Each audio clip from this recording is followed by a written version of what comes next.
мына бүгінгі тақырыбымыз жалпы өткеннен бері өтіп жатыр. Қазақ жазуының тарихы, қазақ алфавитінің тарихында, солай ма? Неге берілген тапсырма? Жазу тарихы және сол жазу тарихының кезеңдері. Кім айтады? Айта алайсың. Бірінші арпа еңсерізді ескерткіштер олар 5-9 ғасыр, екінші сопылар арқылы жеткен ұйғыр жазуы 9-14 ғасыр, келесі үшінші кезеңі араб әріпімен енген жазулар, олар 14-20 ғасырлардың аралығында болды. Ал енді осы 20 ғасырда біздің әліпби тарихымызды айттық, иә, солай ма? Қай жылдары қандай әліпби? Біздер неше кезеңнен өттік дедік? Үш кезеңнен өттік. Кім айтады? Гүлхан айтады. 1912 жылдан 1929 жылға дейін төте жазу, 1929 жылдан 1940 жылға дейін латын әліпби, және 1940 жылдан бергі уақытқа дейін кириллица, яғни орыс әліпби. Осы әліпби тарихында қандай өзгерістер болады? Қазіргі кезде латын әліпбиіне көшеміз деген әңгімелер болып жатыр. Және де болашақта біз соған көшуіміз де мүмкін.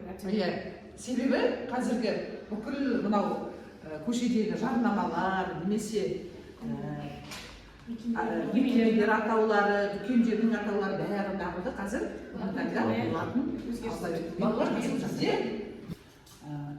ұлы біздің алаш көсемдерінің бірі, біздің ұлт жағымды азаматтарымыздың бірі Ахмет Байтұрсынұлының неше жылдығы? 100 жылдығын мына тілдер айлығында атап өтіп жатыр да, солай ма?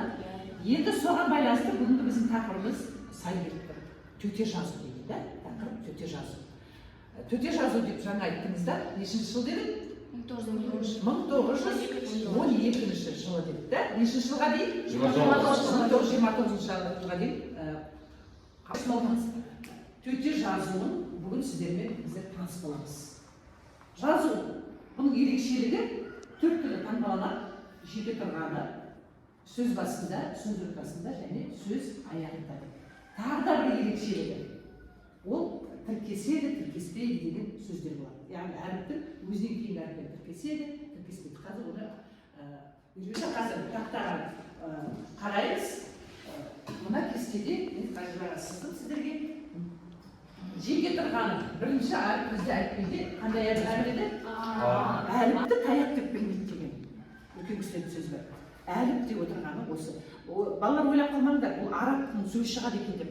Бұл араб алфавитіне негізделген қазақ табиғатына сәйкестендіріп жасаған. Міне сол сияқты бұл үлкен ғана бір ғана сызық А. Сөз басында да сол күйінде тұрады. Мынау жеке тұрған алфавиттегі сөз ортасында, яғни алдындағы, егер алдындағы әріп өзінен кейінгі әріппен байланысатын болса, тіркесетін болса, онда мынандай қылып қармақша қылып саламыз. Сөз аяғында да солай. Сөз аяғында да. Бұл әріптің аты А. Бұл әріпі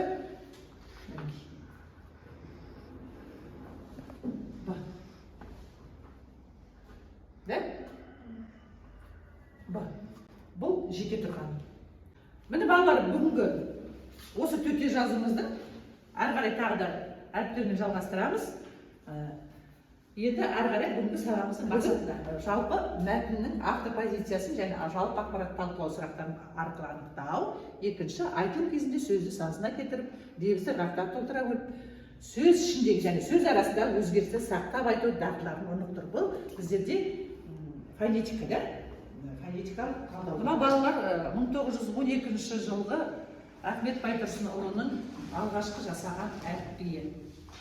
Яғни төте жазу, бұл ұлт жазу. Жаңағы әріптеріміз немен көрсетілген? Әрқайсында суреттермен бас әріптері, мысалы А дегенде ат деген, сол замандағы балаларға түсінікті болу үшін, бірден меңгеріп кету үшін осындай төрт түрлі таңбаланатын төте жазуды 20 ғасырында бас кезіндегі балаларға Ахмет Байтұрсынұлы осындай әліпбиді жасап шығарған екен. Енді алдарыңыздағы мәтінді оқиын, сосын жаңа талқылау сұрақтарына. Жалпы бірінші мәтінде төте жазу туралы айтылған болатын. 20 ғасыр басында халқымыздың ұлы перзенті, ғұлама ғалым Ахмет Байтұрсынұлы ескі қазақ жазба тілін күллі қазақ халқының игілігіне айналдыру идеясын ұсынды. Ахмет Байтұрсынұлы ұсынған жазу жүйесі жалпақ жұртшылықтың ықыласына бөленді. Ден қойған адам оны 2 айдың ішінде ақ үйреніп алатындай 24 әріптен тұратын әліпби жүйесін түзген болатын.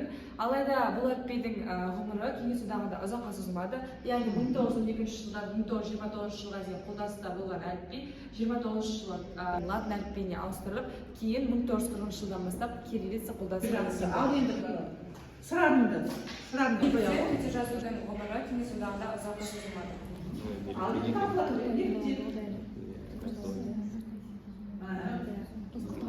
ұлттық азымызды алып айта қойды.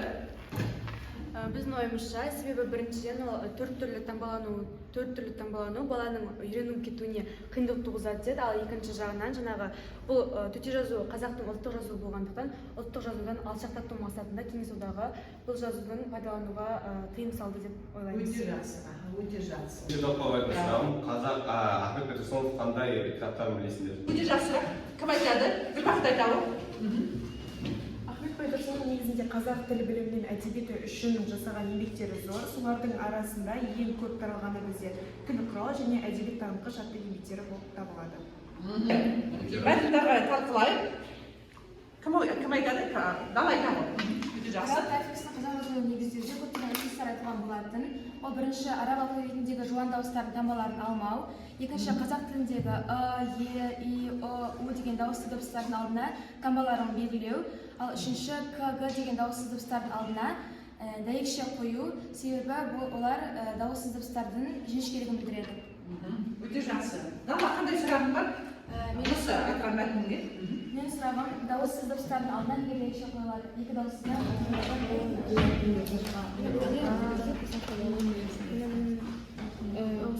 Кім жауап береді? Екінші топтан айта алыңыздар. Біздің ойымызша, дәйекшелер сөздің жіңішкелігін білдіру мақсатында қойылады. Ал енді түсіндірді. Осы алфавиттің ішінде тағы қандай таңба қойылады? Иә, ноқаттар қойылады, иә? Ноқат дұрыс айтасыздар. Ноқат қойылады, яғни бірнеше рет таңбаланады. Ноқаттан ажыратамыз деді. Қандай дыбыстар ұқсайды? Қандай дыбыстар? Б, сосын Т, иә, П, сосын М, иә, нағылады? Алфавиттеріне қараймын да, жаңа жазған алфавит. Иә, У мен О, иә, дұрыс айтасыздар. Иә, тек қана неден ажыратамыз деді оны? Ноқаттан, яғни үстінде бір ноқат, астында екі ноқат дегенде де содан ғана ажыратамыз. Өте жақсы. Келесі әрі ұлы реформат жанр айтамын.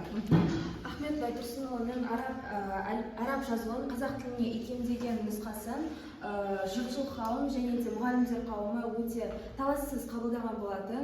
Себебі бұл реформа қазақ тілінің табиғатына сүйене отырып ғылыми тұрғыда жазылған әліпби және де оны 1912 жылы жаңа емле деп атаған, және де 1915 жылдың өзінде осы әліпбимен 15 кітап басылып шығарылған, және де 1912 жылдарда жылдан бастап мұсылман және де орыс қазақ мектептерінде осы әліпбимен оқытыла бастады. Өте жақсы, өте жақсы. Сол яғни қандай газеттер еді? Қазақ газет, сосын Айқар журналы басып кетті. Ал жаңағы енді өзіңнің сұрағыңды қоямын. Менің талдау сұрағым, қалай ойлайсыздар, егер қазіргі таңда біздің заманымыздың адамдарына осы жаңа емле әліпбиін орнататын болса, біздер оны жылдам игере аламыз ба? Тағы да. Иә, әркімнің өзінің пікірі болды. Өте жақсы, өте сондай логикалық сұрақ, өте жақсы. Ажыратамын. Менің ойымша, иә, қазіргі кезде үйренуді оңай деп ойлаймын. Себебі қазіргі кездің өзінде латын әліпбиіне тез үйреніп кеткен халыққа бұл төте жазу өте оңай, және өзіміздің жазуды тез үйреніп алғанда қазіргі кезде оқыған адамдардың өзіне бұл оңай деп Өте жақсы, өте жақсы. Талқылау сұрақтары, бүгінгі мақсатымыздағы талқылау сұрақтары осымен аяқталды. Бірден сен өздеріңде меңгеріп алдыңдар жазу. Кім маған абайдың бір шумағы болсын, бір тармағы болсын өздерің жатқа білетін өлеңдерімді өлеңден төте жазуымен қазір өздерің отырып жазғандар. Бүгінгі нелеріңе жазыңдар, дәптерлеріңізге жаза қойыңдар. Ал енді тақтаға кім шыққысы келеді? Тақтаға мен жазайын деп, екі тақтаны да пайдалануымыз мысалы. Яғни мына жайға технология негізіндегі тақтарды жазып аламыз, немесе жай ғана өзіміздің қара тақта ақпарымызға да жаза аламыз. Кім шығады? Өте жақсы, өте жақсы. Мына тақтаға, мына бірінші топтан, ол реформатор тобынан жандар шыға ғой. Екінші төте жазу, ұлттық жазуымыз екенін жазатын. Менде көп үндем кірмей отырған бір бақыт келе ғой. Ал ережесін білсеңдер, ол қиын емес.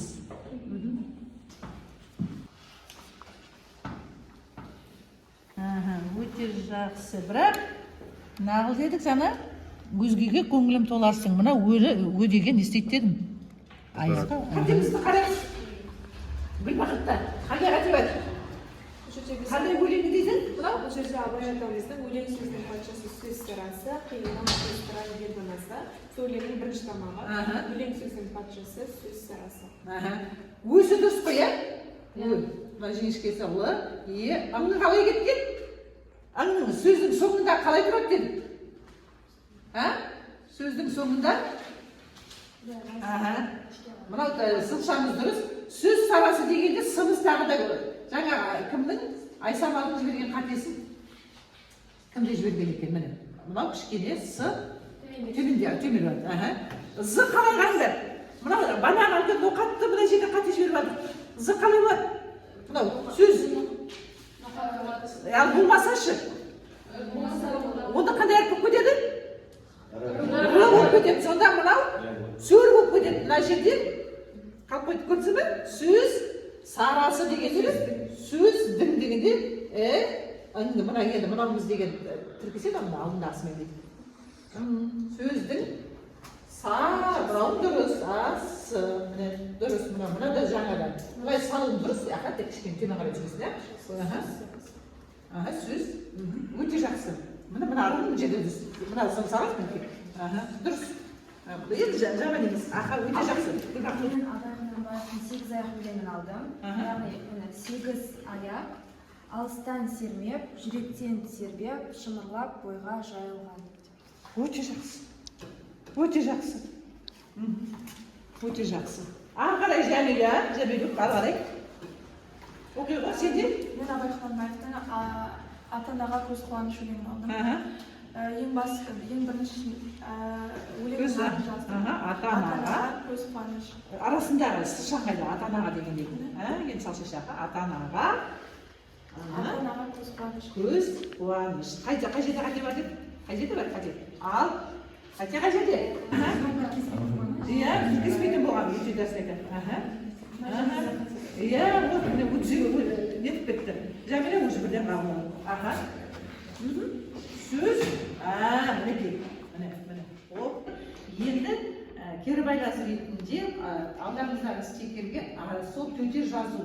Мен кері байласынан жасап ойымызда мына тақтадағы тұрған Ахмет Байтұрсынның 12-ші жылы, 1912 жылы жасаған әліпбиінің әрқайсыңыз өздеріңнің аттарыңыздың басқа әріптерінде тұрған жерге келіп стикерді жапсыра қойыңыздар.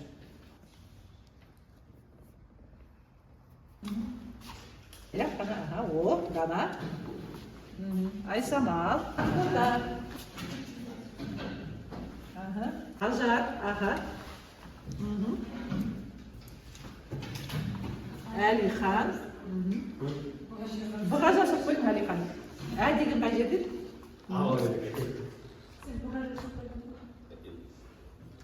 Сонымен балалар күнгі сабағымыз аяқталды. Өте жақсы кері байлас жасадыңыздар.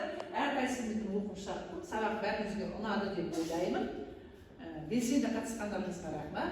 Үйге тапсырма жаңағы айтылған Абай өлеңінің тағы да бір шумағын мәнерлеп оқып, дауыс ырғағына салып, мақсатымызға сай оқи отырып, тағы да сол төте жазумен қолдарыңды жаттықтырып жазып беру. Сау аяқталды. Сау болыңыздар.